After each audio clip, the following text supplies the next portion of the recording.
The story of Upbuild began in a monastery. On our quest to understand ourselves more deeply, we recognize that it is our attachment to our egos, our identities, that gets in the way of being our true selves.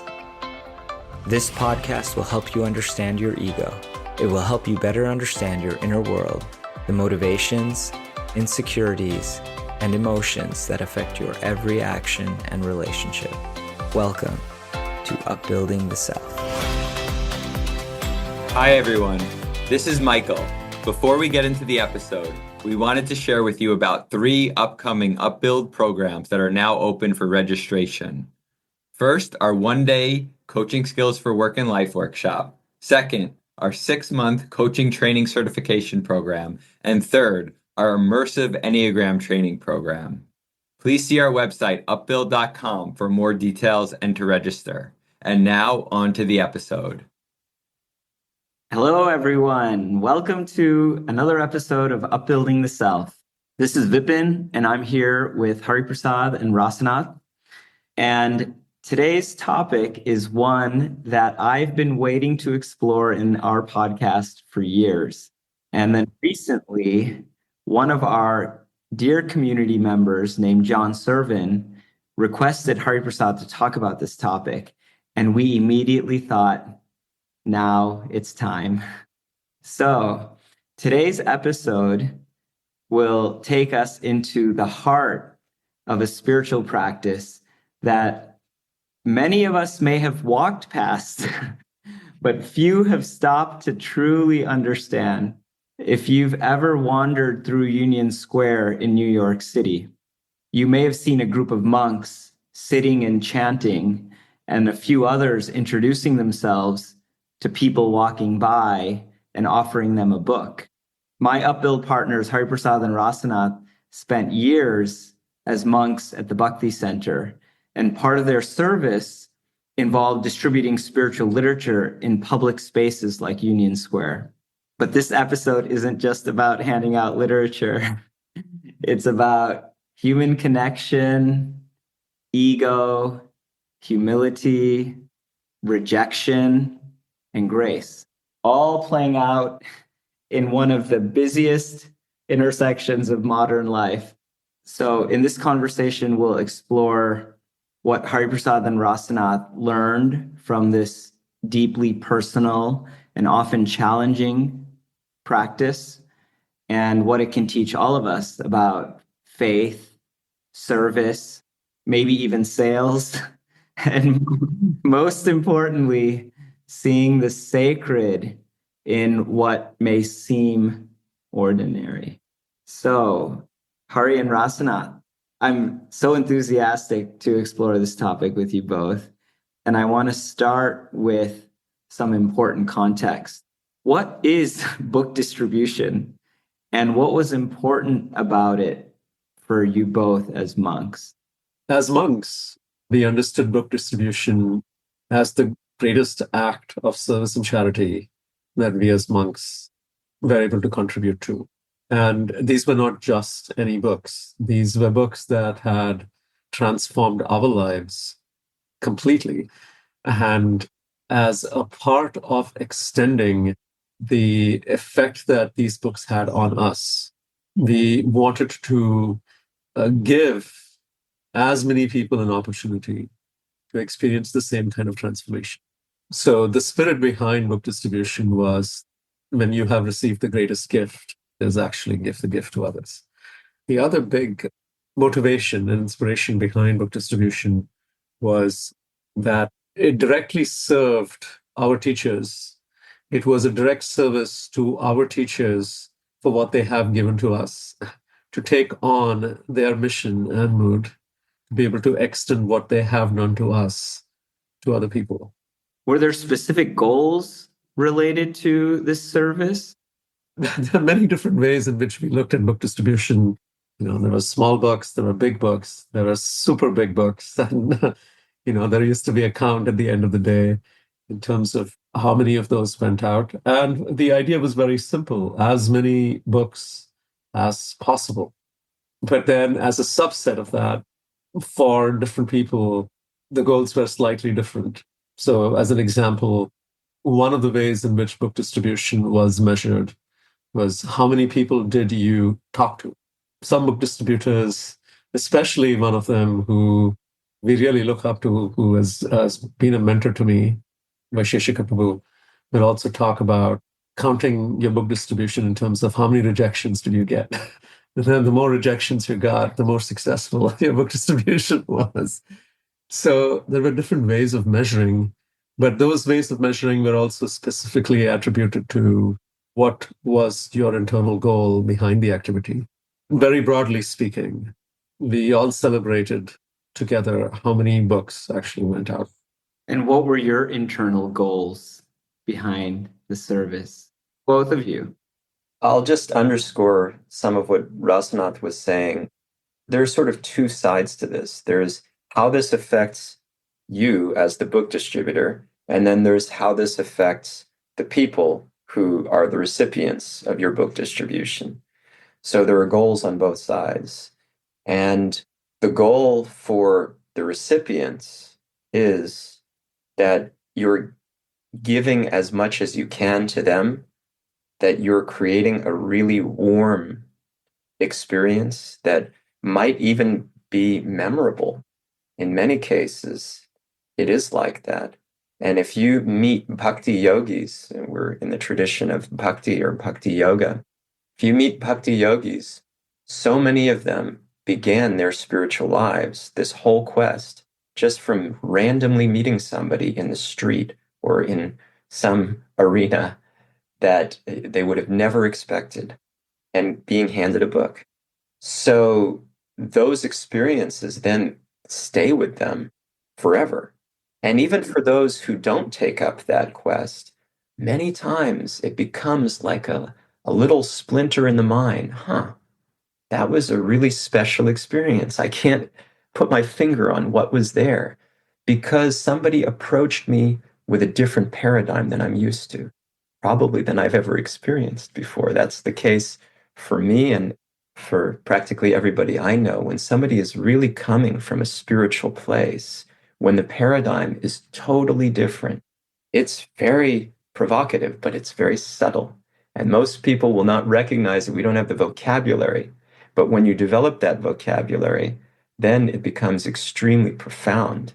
And even before, there's the chance of being provoked and thinking, I wonder why that experience is still staying with me.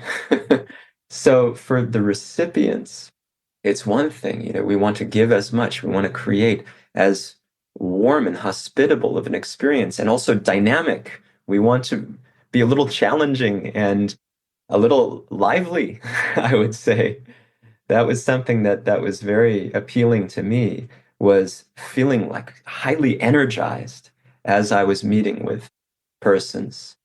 And I had always this meditation in my mind of what my guru's guru, Srila Prabhupada, would say, that these books, they're all sacred texts. Nothing is not sacred that we would distribute.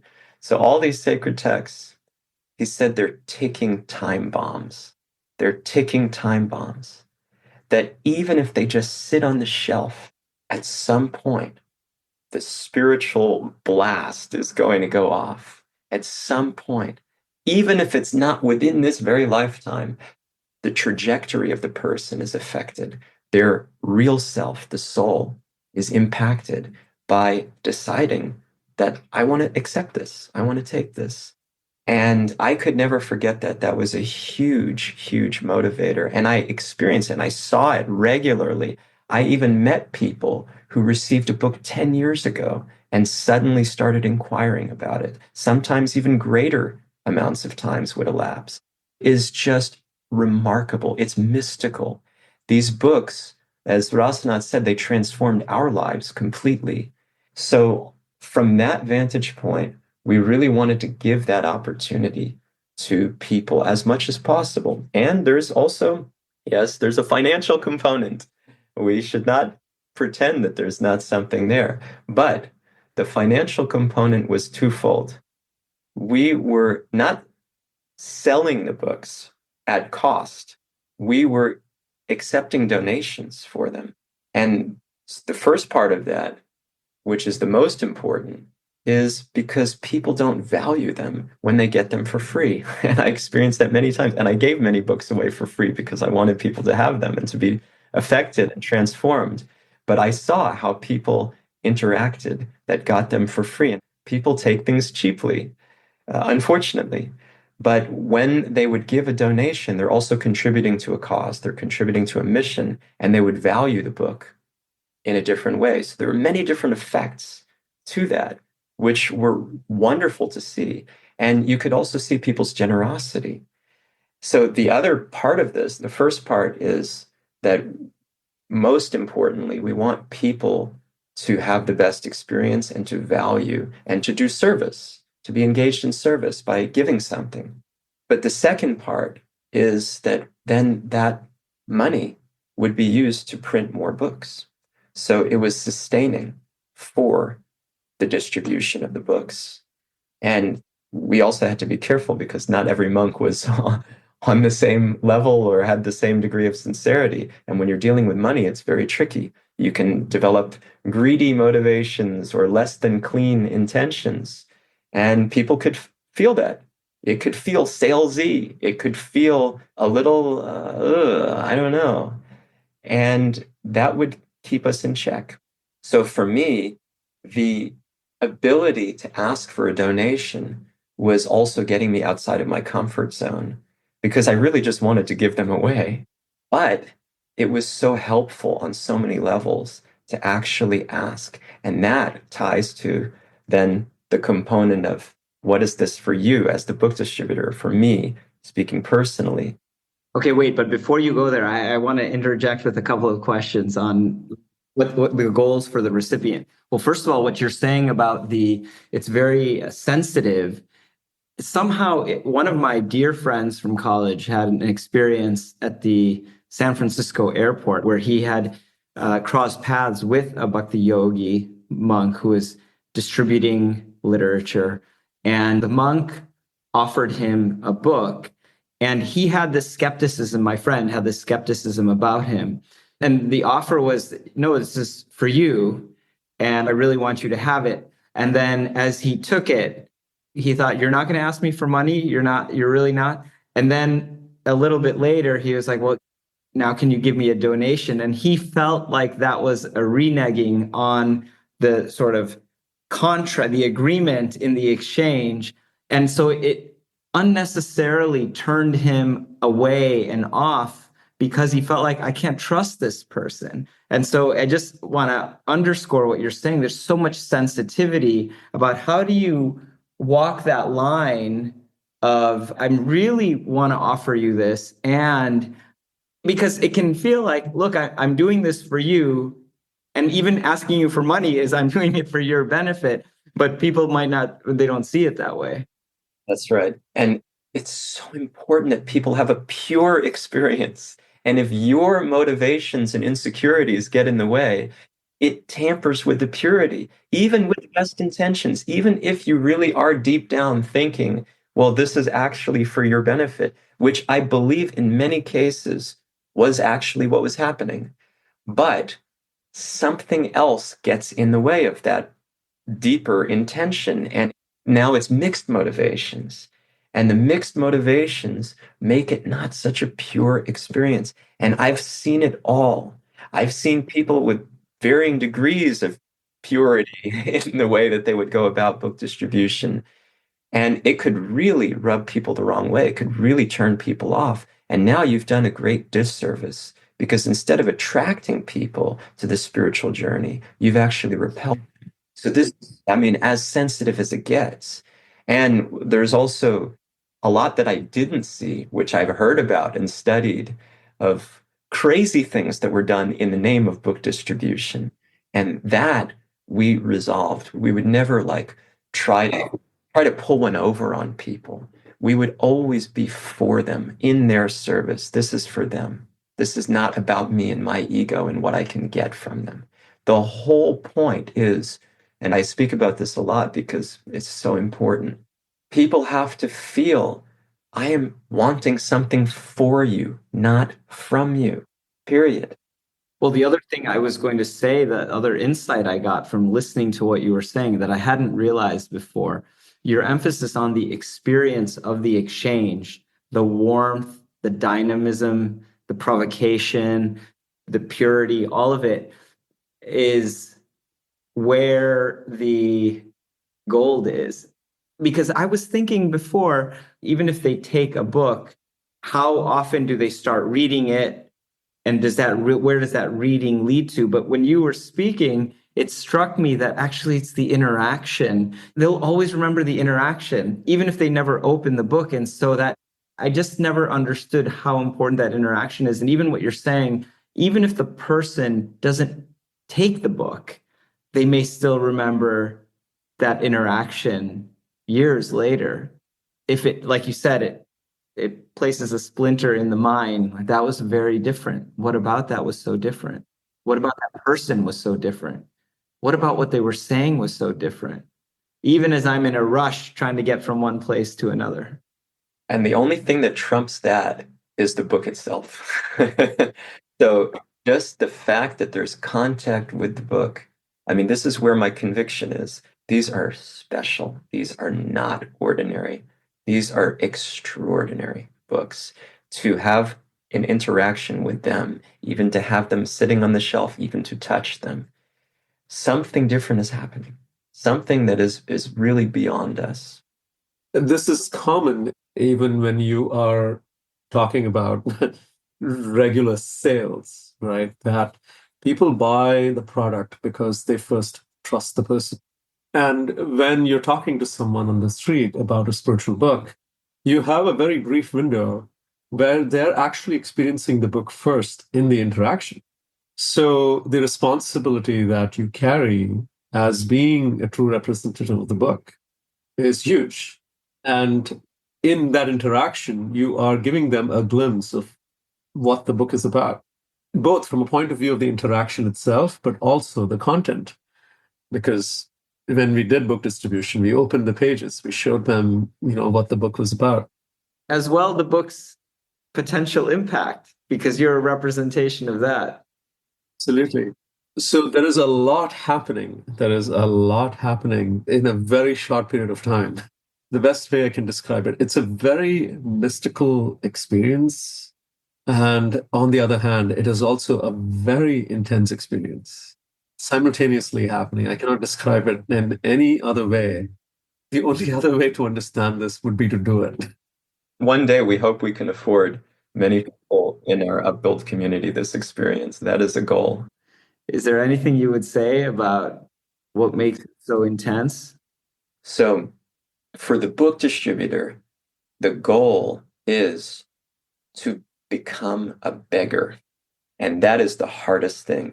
The ego hates that. The ego thinks, no, I'm so good. I need to be enough. I need to be enough. I need to be enough. Beggar means not enough. Beggar means I failed. But here, the goal was just that. Be a beggar. And you will be perceived as lazy. You will be perceived as a nuisance. You will be perceived as sort of the dredges of society. Why don't you get a job? It was so painful to hear those things. And I knew what I was signing myself up for. I have to become a beggar. And the irony is, so in line with what we've been speaking about, the irony is we were begging for them to accept something, not for us to get some money so that we could feed ourselves. We had donors in our community who helped us, and we had ways of feeding ourselves. That was not the point. We weren't begging for filling our bellies. We were begging for others to accept the grace of these incredible wisdom texts and to begin a journey that revolutionizes your life. It can be said in no other terms. That we were begging for, because the ego doesn't want to go on that journey. So the ego has to be begged and poked and prodded. And that's what we were doing. When you showed up that way as a beggar, how does the recipient receive you? Because like you said, you're also trying to be dynamic and provocative. And so how do these things dovetail with each other? Because I also think that if someone in sort of our material context comes across you and sees you as a beggar, they may be highly turned off by that. Yeah. So the first thing we have to understand is that the beggar means that I'm getting rid of my ego. I'm getting rid of it. At least I'm putting it aside. I'm trying to remove the layers. I don't want the inflated sense of identity, the self-importance, the self-absorption. Everything revolves around me, me, me, me, me, me. That's what we are countering here. So becoming a beggar means entering a realm of utter humility, where I'm simply a servant on behalf of my teachers who have given me everything. And I just want to give back. And I'm requesting you kindly accept. Please, I'm begging you, please accept. How that is done may not be just like, oh, I'm so impoverished, I have nothing. Come take one of these books and you'll help me very much. No, the spirit is, I have deep conviction. I have deep conviction, and I want to share that with you. I have a passion for this. That's what I'm offering you. And I'm begging you, please accept my conviction, my passion, and please accept the desire to investigate, to explore, to experience for yourself. It actually completely reframes the notion of the beggar that we may have. At the end of the day, I can tell you a lot of things about the book, but there is an appeal that goes along with it. And the appeal is, even if you are not intellectually convinced, just give this a chance. Please. Please give it a chance. Sometimes people only respond to that appeal. Well, all right. And there is a way in which their lives are fundamentally changed because of that appeal. But what goes into that appeal is a lot of sincerity. The ego likes to control. And when you're out there on book distribution, the one thing that you do not have is control, which is what makes it so scary, because you have no control on the outcome. You have no control of who you're speaking to. And that complete lack of control also makes for what you call some of the most mystical experiences. Because the one thing you know when those experiences happen is it wasn't because of you. You had no control on who you were stopping. You have no control on how the person is going to respond and what can happen in the interaction. Zero control on it. When you said that the sentiment is just give this a chance, I was thinking that we're all often beggars. Just give this a chance, whether that's appealing to a relationship, or appealing to an idea I have, but we don't ever show up that way. Our egos don't allow us to show up that way to ask, hey, just give this a chance. Instead, we're like, take it or leave it. Here's my idea, but if you want, you. And so as I was thinking about that, I'm like, it actually drains so much of the power because we don't allow ourselves to be that vulnerable, say like, I believe in this so much, just give this a chance. That would be putting myself too much on the line. So instead, I'm like, hey, I'm kind of into this, but if you're not, then maybe I won't be either. Thank you for saying that, because in the last 2 weeks, maybe 3 weeks, I've had two conversations. One with the CEO of a hedge fund who we have talked about going in front of investors. The other was the founder of a startup who the same sentiment, going in front of the investors, and the intensity of those activities and the tiring nature. And I said, ultimately, we have to internally accept that we are beggars asking for a chance as we believe in what we are doing. That's what we're doing. And both of them independently came back and said, that just shifted something the way I showed up. There was something very authentic about it, just very honest. You're not pretending at that point. We don't recognize that's actually what we're doing. But then there is a sincerity in the appeal that comes in. There is certain honesty about it that somehow strengthens how you show up. It also depends on what are you begging for. Are you begging for some selfish gain? Are you begging that you develop all this prestige that you've been dreaming of? And are you honest with yourself? Do you know what you're begging for? Have you introspected? Have you introspected deeply enough, fearlessly enough? Right? Being a beggar is not just like a fashion. It is not a good strategy that will get you far. This is what are you begging for? Who are you begging on behalf of? So that is critical. And then once you've developed the consciousness that, oh, the real self is actually a servant, that is true servant leadership. Setting an example that I am your servant. I am here to provide you benefit, and in the deepest way, from myself to yourself, soul to soul. So when you have that consciousness, then you can apply that in a business context. You can apply it in a family context. You can apply it anywhere, and you will bring that in. And you don't have to curb what you're doing and say, oh, that's off limits. That's off limits. No, you bring your consciousness, you bring your service spirit, and you don't let it get corrupted, just like we were talking about, maintaining the purity and not letting mixed motivations enter. And if there are mixed motivations, you're honest about them and you take responsibility for them and you don't try to make it something that it's not and pull one over on somebody. Very good. So you've both shared a lot of very important context. And now I want us to get closer to the actual experience of book distribution. So can you take us back to the very first time you went out to distribute books in Union Square? What was going through your mind as you stepped out to do this? My first experience of book distribution was in India, and it's a very different context because there is some inbuilt piety. The India is a very until early 2000s, you could see strong remnants of its heritage. And so when you're handing people, a sacred text, there is some degree of reverence for it and familiarity with especially the Bhagavad Gita. So culturally, it was much easier, much simpler.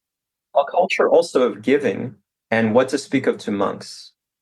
Yes. So there was so much that worked in the favor of the activity. Now, when I came to the West as, someone who had a job in a consulting firm, and then you're out on West 4th Street. That was my first book distribution experience, West 4th Street subway platform in the winter, in December. Underground on the platform. And you're working outside as a consultant, advising Fortune 500 companies, making a decent salary, and now you're in the platform, subway platform, trying to get people to listen to you and give them a book. Yes, and it was scorching. Scorching is the only word that really comes to mind. And you are a nobody down there on the platforms as you're selling books. As you are trying to hand people, the Bhagavad Gita, people are not interested. You practically feel like you don't exist because people are just walking past you. My first time in West 4th Street, I spent 6 hours on the platform. This was in 2000. And I couldn't distribute a single book. For someone who loves to be successful, who loves to have results, who had a very different experience of book distribution in India, cultural familiarity, a certain kind of respect, this just crushed my spirit. And I must say, I never went back to it again. For a very long time, I did not do book distribution for 9 years after that first experience on West 4th Street. And what it also signified for me, and this is only something that I have recognized over time, I didn't have the depth of spiritual realization when I was doing it at that time. It was still about the outward results. So The reason why I bring that up is while at that time, from a point of view of the number of books that went out, the activity seemed very pointless. What I can say is I also understood the fragility of my ego, which I think is a very big part of the activity. It's the purification. You really understand how attached you are to your identities, to results, to outcomes. And so going back to Hari Prasad's point about the concept of servant leadership, and I think the concept is accepted only because the word leadership is attached to the word servant. And, internally, the word leadership is in bright lights. The servant is Which the servant is good PR, good strategy. It works. People will trust you. It will work. Just took everything out. If I were to say, you're just a servant, how attractive is that for the ego? And that is the real test, because what does it mean to really serve? What does it take to actually serve? It's a real test.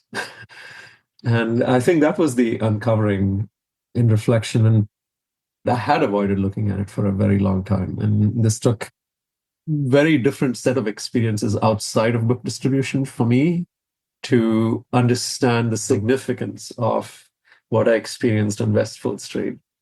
You said that where you were in your spiritual journey had a lot to do with what you decided to do post and not come back to this. I also am curious. I mean, you shared a little bit about what were the implications internally.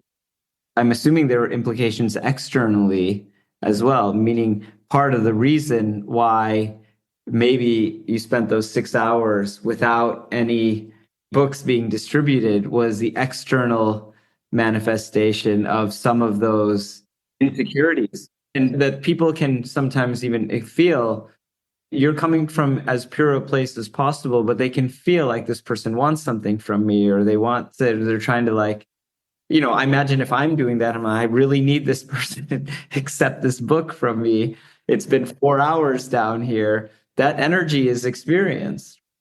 You're questioning your own identity on the platform. How can you talk to people with a depth of conviction? Yeah, you're questioning your own identity, and then you're trying to talk to them about this completely different paradigm at the same time. I very distinctly remember standing on the platform at various stages of how much crowd is there, a train coming by, another train coming by, and then you see rats on the scurrying around. I mean, the whole scene is just so intense. Yeah, and you're wondering, am I like one of these scurrying rats that people just want to avoid? Yeah, your actual insignificance and how confronting that is to the ego. And yet to be able to then say, I'm here to serve, I'm here to actually serve, takes a lot of courage. It is not an activity when, from an external, when people say, well, get a job, or some other snide remarks, to actually do that activity, to do it, genuinely do it, I would say till date has been the greatest act of courage that I have ever confronted or experienced.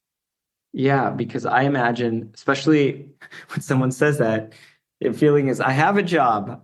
And I can imagine you have an experience like that and you question, why am I doing this? Like, I can offer so much more value, quote unquote, value or productivity or all these things that we're attached to in my other life. So is this really useful? Somebody else should be doing this, not me. I mean, I can imagine if I were in your shoes. I had very similar thoughts. And while there may be, and this is the deeper connection with the activity, while there may be truth to it, in the sense that this may not necessarily fully align with your nature, perhaps. So one of the challenges that I have experienced over the years is I'm not a very good stopper of people on the streets. I cannot. I personally feel terrible about interjecting somebody's life that way. Like there is a certain sensitivity that comes with it. It is not in my immediate nature to do that. And yet, with all of those reasons, there is still a great deal of escapism that's involved when you don't want to do it. And for me, it took that one experience and subsequent experiences after that too, when I was in the monastery full time, really showed how easy it was for me. One, how I could justify doing other things, how I avoided it, how I avoided rejection, desperately avoided rejection. Those experiences have been very fundamental in making me more honest and genuinely appreciate, even if I am not able to do that activity as well as somebody else, to genuinely appreciate people who are out there doing book distribution day in and day out. Hari Prasad, what would you share about the first time you went out? Or if you have comments on everything Rasanath has shared, I'm sure you have so much that you're thinking about right now. See, of the two motivations, that which is for the recipient and that which is for the book distributor, one of them is much more important than the other. We always start with ourselves, and that's what we do at Upbuild. We always start with ourselves because everybody that you touch will be affected by whatever you invest in yourself. The deposits you make into your own journey will affect everybody else. So we always take responsibility first for ourselves, and then with that spirit of offering that and wanting to be generous as a servant to others. And even for ourselves, when we think about what this means for our own trajectory, that is also for the sake of everybody else as a servant. So they're interconnected, but first things first, the foundation is me. I am thinking about my spiritual journey. And I recognize that people are so jaded. And I, speaking personally, I myself was so jaded. And if a monk were to have approached me with spiritual book, I don't think I would have been receptive because so many people are trying to sell me something, give me something. And most of the time it's useless. And even in spiritual contexts, I find it not inspiring because I don't know how genuine the spirituality is. It doesn't feel like a genuine experience when I've been in those situations. Now, that's not true in all cases, and it's also a spectrum. There's incredible potency, and then there's no potency and everything in between.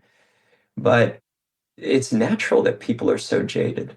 So we're going out there signing up for rejection to humble ourselves, to not think I'm so great.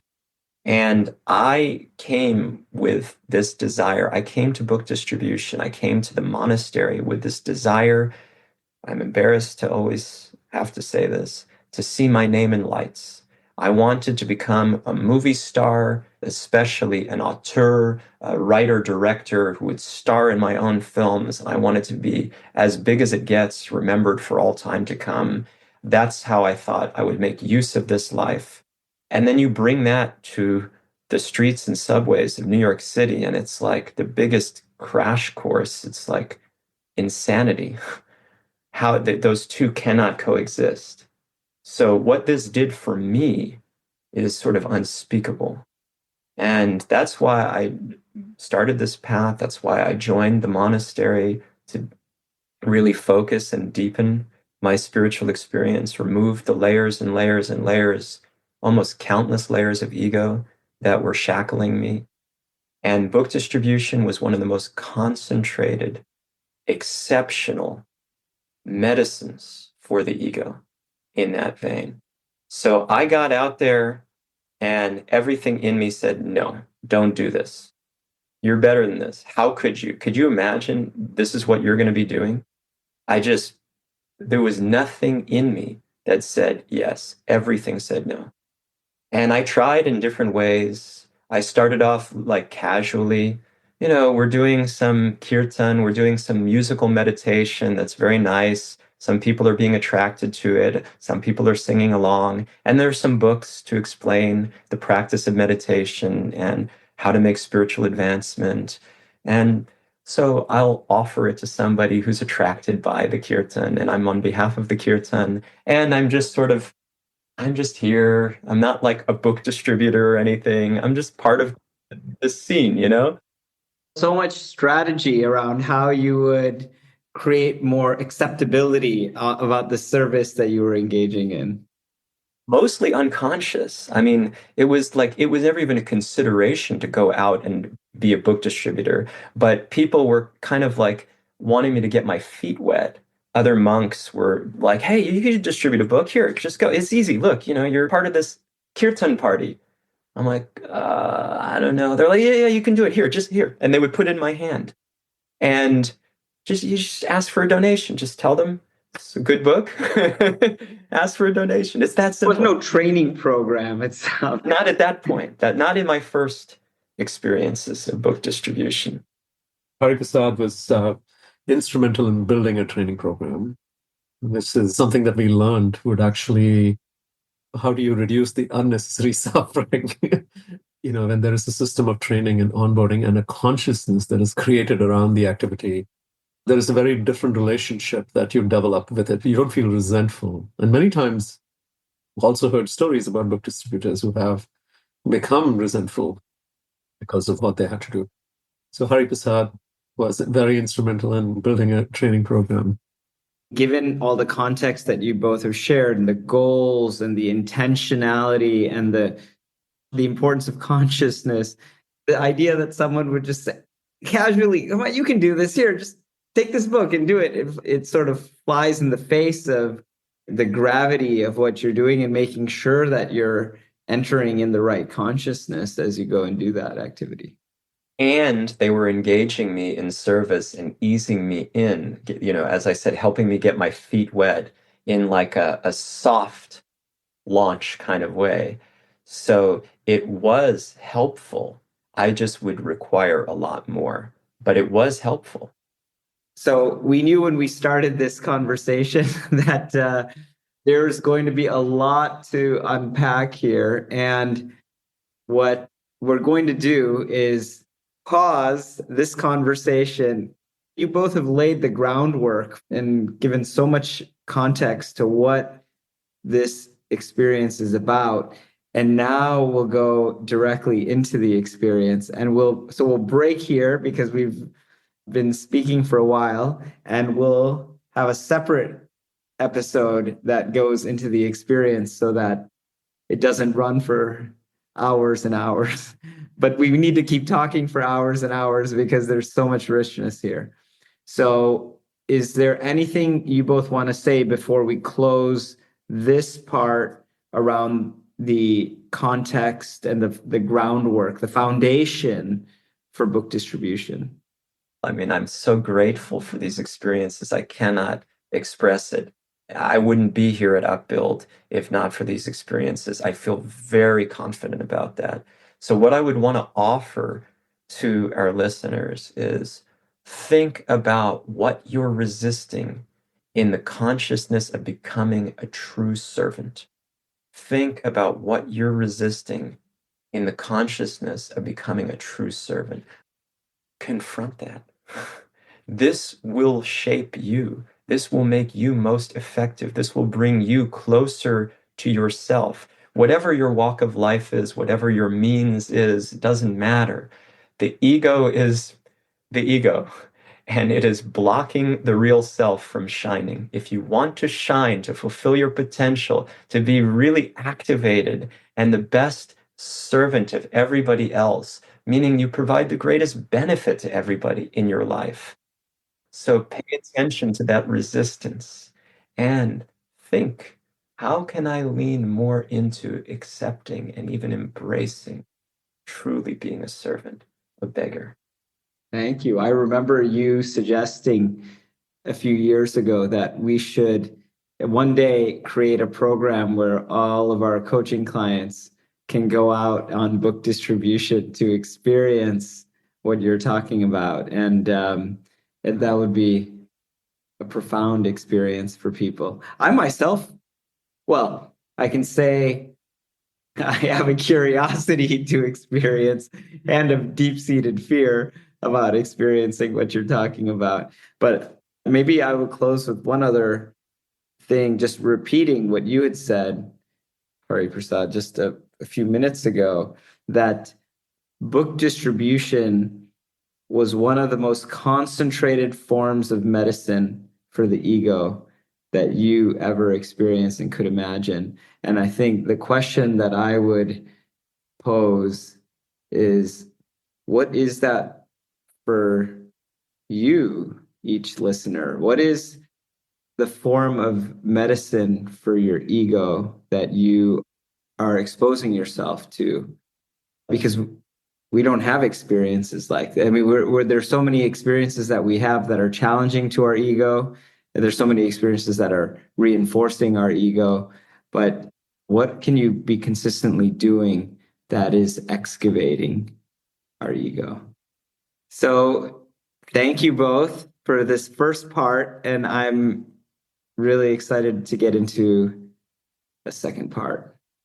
Likewise, thank you so much. And thank you, everyone listening. Deeply, deeply appreciate it. Thank you for listening to Upbuilding the Self. Upbuild is a leadership development company that offers workshops, coaching, and other services to help you on the path towards being your best self, free from the shackles of the ego. To learn more about our work, visit our website, upbuild.com, and sign up for our newsletter to gain access to podcasts, reflections, and upcoming events. If you enjoyed this episode, please go to iTunes to leave us a review so that others can find and benefit from the podcast. We look forward to being with you again next time.